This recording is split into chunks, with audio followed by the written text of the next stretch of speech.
आदरणीय मंच डॉक्टर साहब, मैडम और आप सब,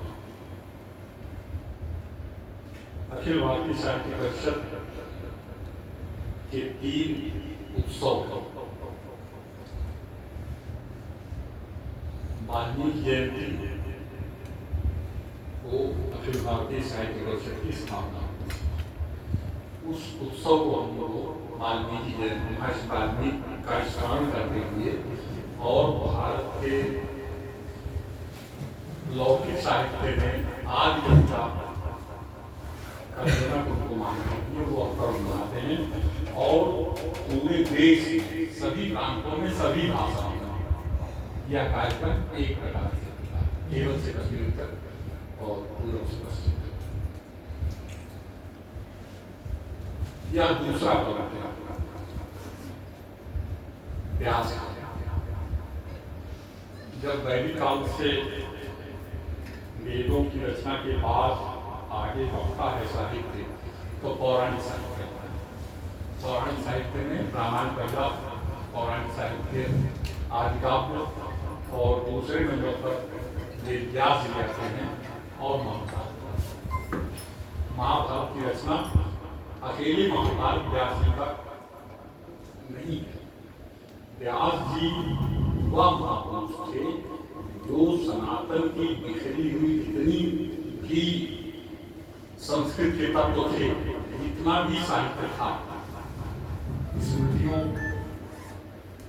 की रचना, पुराणों की रचना और सबको इकट्ठा करके संस्कृति के सामने रखा, देश के सामने रखा। व्यास जी का अखिल भारतीय साहित्य परिषद के लिए वाल्मीकि जी के बाद दूसरा महत्व है और यह पर्व हम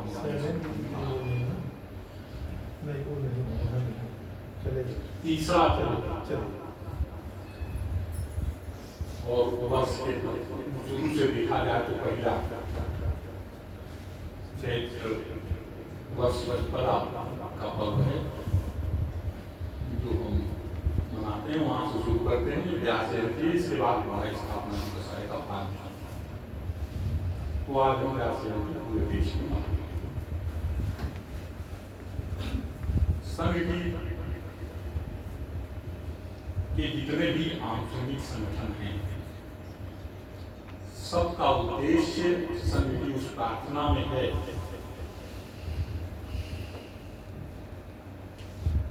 परम वैभव ने तो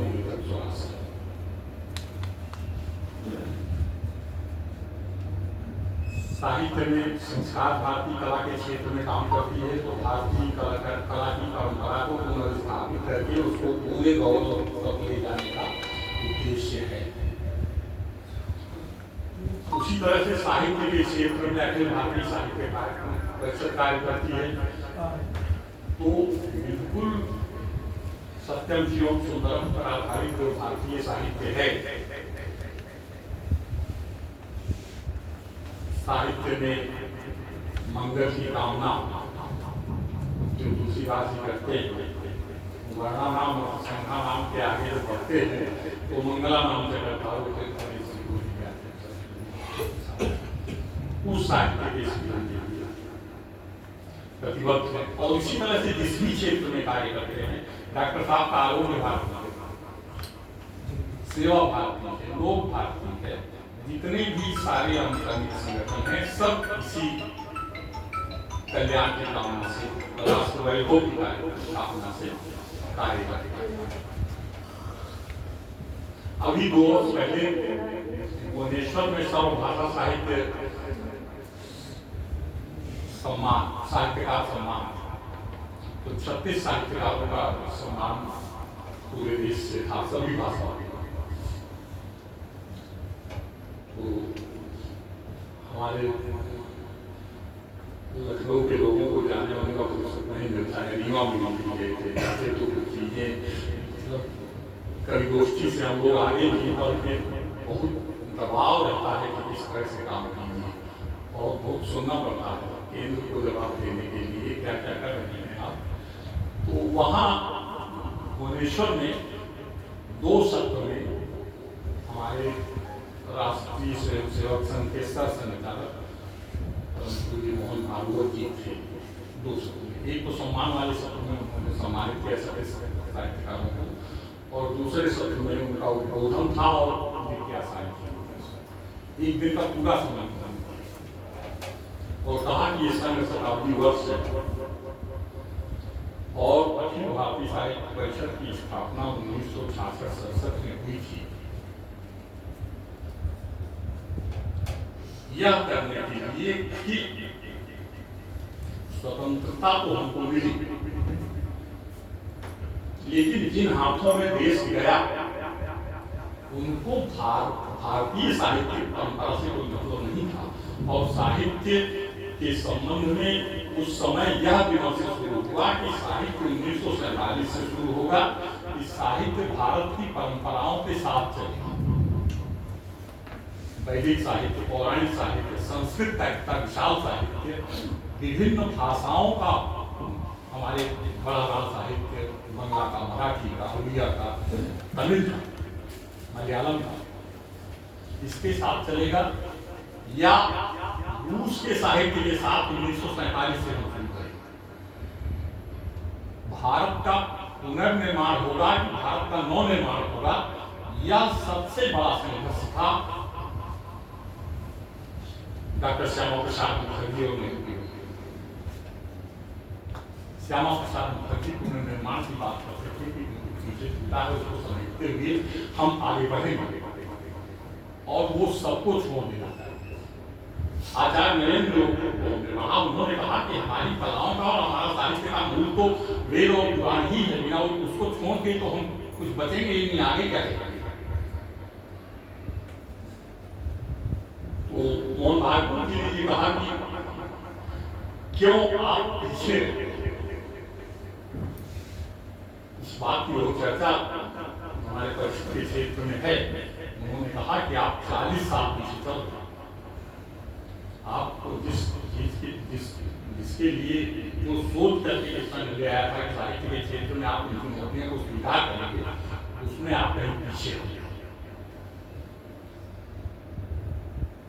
तो 23 के उस सम्मान समारोह, सर्वभाषा सम्मान समारोह के बाद तुरंत शताब्दी वर्ष आ गया 1925 में, और एक बहुत बड़े संकल्प के साथ संघ में पूरा,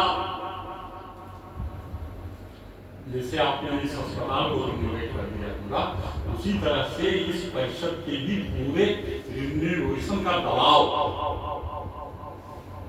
ये 57वां अधिवेशन जो युवा में होगा, वहां भी 3 दिन में जितने सत्र हुए सब में यही बात थी। 2 बार हमारे राष्ट्रीय महामंत्री आदरणीय मनोज जी 3 बार हो चुका उनका यहाँ आना, और हम लोग बैठेंगे तो उससे बातें होंगी, तो बहुत कुछ करना है उसमें। और आगे इसमें कोई व्यक्तिगत संस्था हम लोग हैं नहीं, दायित्व हम लोगों को मिलता है तो साहित्य के क्षेत्र में अपनी रचना या तो मूल दायित्व है हमारा, इसलिए हम जुड़े ही। उसके साथ जो अतिरिक्त कार्य है कि जो रचा जा रहा है उस पर भी हम दृष्टि रखें, और जिस तरह से हमारी योजना है उससे लोगों को मोटिवेट भी करें, प्रभावित भी करें, जितना कर सकते हैं उतना अपने विचार से लोगों को प्रभावित करें। और तीसरा है कि अगर संगठन में हम तो अपने प्रभाव से कार्यकर्ता का एक दृष्टि हमारी रहे कि हम अपने बात किसको लेके जाए। हमारा उत्तराधिकारी, हम जिस पद पर हैं, जिस परिवेश में हैं, वहाँ कौन हमारा उत्तराधिकारी होगा, बिल्कुल उपयुक्त काम करेगा हमारी। तो ये तो संगठन की चर्चा रही। व्यास जयंती आज है, मैं डॉक्टर साहब का सम्मान हुआ, मैडम का सम्मान हुआ, गुरु और व्यास के रूप में दोनों का आदर करता हूँ और हम लोग गौरवान्वित हैं उनका सम्मान करके परिषद। और इसी तरह से आप पूरे देश में ये पर्व मनाया जा रहा है और विद्वानों का सम्मान हो रहा है चुने। और इसी दृष्टि से चयन होता है, जैसे हमारी महान निवेदिका किया है कि जो सर्वोत्तम व्यक्ति को आचार्य और विद्वान के रूप में व्यास ऐसे लोगों का सम्मान किया जाए।